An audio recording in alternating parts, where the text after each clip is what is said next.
welcome back everybody to the Know Your Numbers REI podcast. This is your host, Chris McCormick, and I'm excited to be bringing another episode to you today as we are going to be diving into an industry that might be new to some of you, right? Typically, Know Your Numbers REI, we're focused on real estate investing, the tax strategies around real estate investing, but that's not all we think about, right? If somebody comes to us with a need for tax planning, they're frustrated with the amount of money that they're paying the US government. Maybe they are confused around where they are missing strategies or some of the things that they've been told about and they're not sure if they're implementing them properly. Well, we'll look at it in an all-encompassing sort of way with a bird's eye view, if you will, from the top and see everything that is included in this person's financial life. And a lot of times, especially when it comes to those people who are making a decent amount of money, maybe you have $400,000 in W-2 income and you can't use real estate fully for its tax benefits, then we look to some other industries or areas that we know bring great tax benefits. And today's topic will be around just that, an area that people who are typically accredited investors made $200,000 to $300,000 a year over the past 2 or 3 years. Maybe you have $1 million worth of net worth, and thereby you are deemed to be an accredited investor, but you're still looking for some tax strategies that's going to keep more money in your account and less money in the US government's account. And that's where a strategy like today's comes into play. So before we get into the strategy, I always like to remind you, if you get any sort of value out of this, if you know somebody who could use these insights, go ahead and leave us a 5-star rating and review and share it with that person who might need something like this. We know that the majority of Americans, believe it or not, overpay on taxes. There was a study conducted a few years ago now, and it said that the total amount that Americans overpay in taxes each year is $1 billion. And that is not including taxes that could have been avoided had they done tax planning. That's just based on mistakes. So errors in your tax returns, missed deductions, all that bad stuff really is how Americans overpay on taxes. So the purpose of these episodes is to help you not do that and not become part of that statistic, and rather help bring that statistic down by paying the lowest amount of tax possible. And today's topic will be another strategy in that area. It is the topic of oil and gas investing. Now, we have run a few episodes recently about industries that you should look to if you're looking for tax benefits. And I always like to understand the why behind these types of things. So one, we look at real estate investing. We know that the US government wants its citizens to have homes and have places to live. And so they offer tax benefits to the real estate investors that will help provide that form of housing, right? They offer tax benefits to landlords. They offer even more tax benefit to those who will offer or provide affordable housing for people who might have a hard time finding homes to live in and afford. So there are tax benefits out there in the industries that the government wants you investing in, and oil and gas is no exception. The US government knows that if we can produce our own oil, if we can produce oil domestically, then that makes us better off internationally. That gives us a competitive advantage to countries in the Middle East or Russia, who have these vast amounts of oils. They have a large amount of oil supply in their land. So the US has now offered incentives to people who invest in oil and gas here domestically to try to gain that competitive advantage. But with that in mind, it can be very challenging and it's not very clear as to what the tax benefit is or who's eligible for it. So the purpose of this is to bring you, the taxpayer, into the awareness that is the tax benefit of oil and gas investing, and hopefully give you enough confidence, eliminate any uncertainty that you might be feeling. That way, when somebody comes and offers you, or maybe you seek out somebody who has oil and gas as an option for you, you can confidently say, I know that this will give us a tax benefit and I'm going to move forward. And to that point, also know that not every accountant is aware of these tax benefits or how to account for them, how to prepare your taxes according to. So the last thing you want is to shell out $100,000, $200,000 into an oil and gas investment just to find out that your CPA has incorrectly prepared your taxes. Now you are part of that statistic of that overpayment. That's how these things happen. Either you prepare your own taxes or the CPA doesn't know how to prepare your taxes according to the strategies that you've implemented, and that becomes an issue and you overpay on taxes. So we want to avoid that.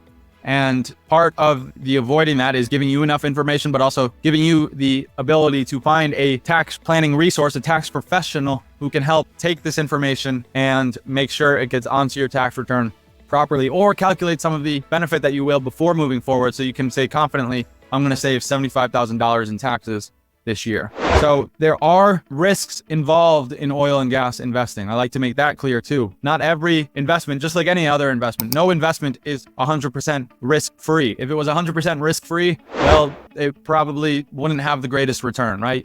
No risk, no reward. That's a good thought process or philosophy around investing. If there's no risk, there's likely no reward, right? Like putting your money in a savings account, 0 interest. We have one of those, believe it or not, at Chase. They don't offer any form of interest, and there's no risk, but there's also no reward. The money doesn't go down, but the money sure as heck doesn't go up because the interest rate is pretty much 0.01%. So we want to avoid that, but we also want to be conscious of the fact that things like oil and gas investing, things like real estate investing, things like stock investing, it all comes with the risk. And there is, some might say, a greater risk in oil and gas investing because it forces you to drill into a part of land and you don't know what's under that part of land. And so while you could be pretty confident that a company is going to return a certain amount of your money in profits, you can't be certain that a part of land is going to return a certain amount of oil. So that is something to think about before going in the oil and gas investing. As far as I know, some of these guys that are doing this as a trade, we have some referral partners. They're pretty well versed in what it takes to have oil-rich land, and that is where they find themselves drilling. So there's risk, but there's also a wisdom in vetting out oil gas investors who have experience and know what it takes to run a profitable oil rig.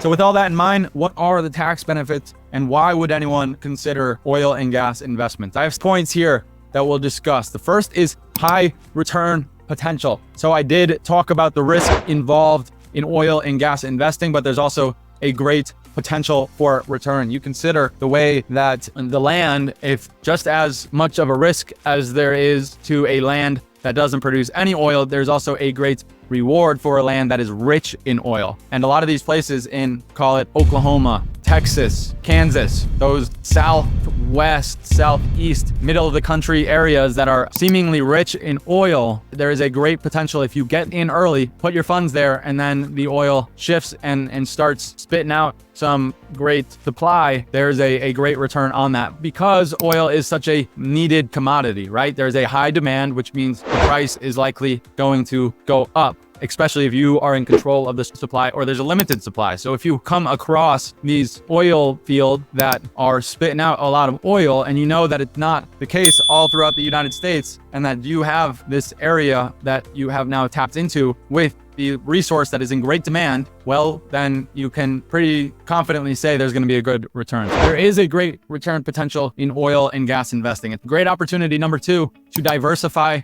your portfolio, right? We talk about diversifying across real estate markets, right? We want to have some money in the southeastern United States, some money in the southwestern United States, some money in the Midwest United States. You diversify from a location perspective. You might even diversify from an industry perspective. Maybe we want some money in warehouse. Maybe we want some money in trailer park homes. Maybe we want some money in single family homes, apartment complexes. Maybe we want some money in the stock market. We diversify over industries and commodities, and that's why oil and gas might be more attractive. Maybe you have a lot of money in the real estate space, but not so much money outside of it. Oil and gas could be your next place to diversify. 3 is an inflation hedge. Oil and gas often goes up with the price of inflation, right? We're in an inflationary time period. What is one of the prices that has seen an increase? Gas prices. What is one of the resources that goes into the making of gas? Oil and gas, right? Not that complicated. Inflation or oil and gas prices often go up with inflation, just as a real estate property might go up with inflation. Rent would increase if inflation increases. Oil and gas can be a great hedge against inflation.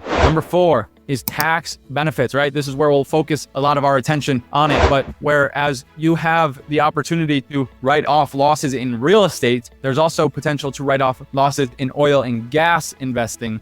And it is without some of the restrictions that you have in the real estate space, where real estate has passive activity loss rules. You can't claim your losses unless you meet certain qualifications. That is not the case with oil and gas investing. Oftentimes, if you have put money into an oil and gas fund, they're going to spit out a loss in year 1.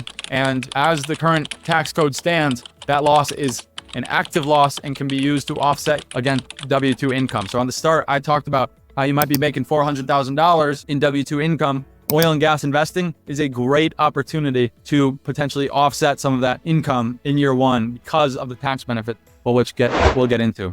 And then the fifth and final point that I'll make is that there's a greater demand for energy. I kind of talked about this. We want to have a competitive advantage against other countries who are oil rich, right? The Russias, the Irans, the Middle Eastern countries that currently hold a lot of oil. We want to be able to put ourselves forward as another opportunity or another option for other countries that might not want to conduct business with these countries that are historically not so kind and haven't dealt with the most integrity. And so with this greater demand for energy, both domestically and internationally, the return and your potential for a higher return increases, right? It's like if everything else turns off and I have the only source of food and everybody needs food, well, there's going to be a greater demand for that food, which is going to be a increase in the price, right? Simple economics, supply and demand. Supply goes down, demand stays constant, prices increase.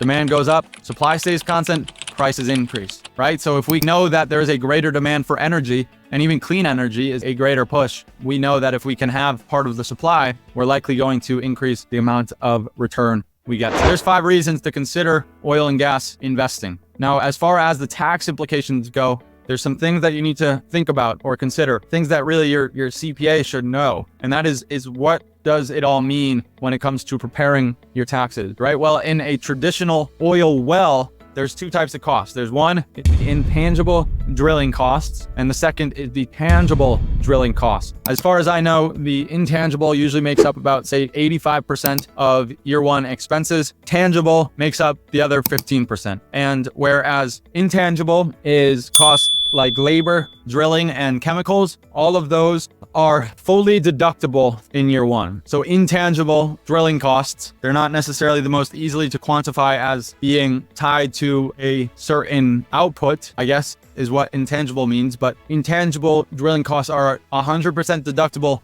in year one. And if that's 85% of the cost in year one, that's a pretty good benefit, right? So if I have $100,000 and I invest it in oil well that has this 85-15 breakdown of intangible to tangible drilling costs, well then 85% of my $100,000 investment is deductible in year one. That's $85,000 that I can use against my W-2 income. That means $400,000 quickly becomes $315,000. That's a massive tax difference. On the 24% tax bracket, that's about $22,000. Pretty amazing stuff. Tangible drilling costs are deductible, but it's depreciated over 7 years. So again, using $100,000 as our investment, you have $15,000 that are tied to tangible drilling costs. You would then take that $15,000, depreciate it over 7 years. You have about another $2,000 that you can deduct in year one. And then you have $2,000 every year after that using rough estimates. So that's $85,000 plus $2,000, $87,000 of your $100,000 that you invested is now deductible in year one. This is amazing stuff. It is very important if you're considering these things to, one, seek out an investor, an oil and gas investor who has experience with these things, has success stories with these things, and 2, seek out a tax accountant, tax professional who knows the ins and outs of these investments, right? We have a client who came to us last year. He was using TurboTax to do his own taxes up until that point. He lacked a lot of confidence in his ability to get all the tax deductions. The one thing he was confident about was that he was not doing everything he should have been doing to save on taxes. So he hired us, and within that first 3 months where we filed his taxes and got everything in order, we had taken what was a $20,000 liability, tax liability, and turned it into a $30,000 refund. That's a $50,000 swing. And the next year, so this current year, we advised him to use oil and gas as a potential investment strategy. He went and met with an oil and gas referral that we now have in our network. He invested $100,000 into that oil and gas field. And now this year, when we're preparing his taxes, he's set to save about $80,000 or deduct about $80,000 in that investment, which will transfer $80,000, 37% tax bracket, That's about, call it $30,000, which is a pretty dang good return. So that's $29,600 is the tax savings at 37% bracket of a $100,000 investment into oil and gas. The oil and gas, the idea is gets him a return in future years. Yes, it comes to him as income, but the idea is that we continue tax planning, creating these strategic and creative strategies that will save him taxes on that as well. So in year one, we were able to get a $50,000 swing on his return. In year two, we're looking at about $30,000 saved just on the oil and gas. Between those two things, that's $80,000 worth of saving in a short amount of time. So it's possible. It's great for high income earners who are kind of missing the mark on the real estate side. Maybe you got into it thinking that there were tax benefits, but come to find out that they're actually limited with your income level. This is a great opportunity to look to, and we are able to do it here at Better Books. If this gave you any sort of confidence, if it provided any sort of value, if you feel a little more certain that oil and gas is a potential investment opportunity for you, go ahead and leave us a 5-star rating and review. This is the Know Your Numbers REI podcast. My name is Chris McCormick. You can find me on Instagram as Chris McCormick CPA, LinkedIn, Chris McCormick CPA, MBA, CTP, Facebook, Chris McCormick CPA. I would love to connect with you, hear a little bit more about your story. If there's any reason that you might be frustrated with the amount you paid the US government, maybe you're lacking confidence that you're doing everything you can to save on taxes, we'd love to see if our services are a good fit for you. We know that the majority of Americans are overpaying and that the majority of Americans are frustrated with how complex and confusing our tax code is. And that's why we always advocate you to at least sign up and find a tax professional who's qualified. We'll give you a free consultation. We'll dive into the numbers, see where you're missing, any mistakes that have been made, and we'll give you an idea of what it would look like to work with us if it's a good fit. So if that sounds like you, go ahead and fill out the Calendly link that is in the show notes, or reach out to me on any of the social media platforms. Would love to get to know you and help you as I can. But that's all for this week. My parting words would be God bless you and keep moving forward. You make this life a lot of fun listening in and providing your feedback. So until next time, God bless and keep moving forward.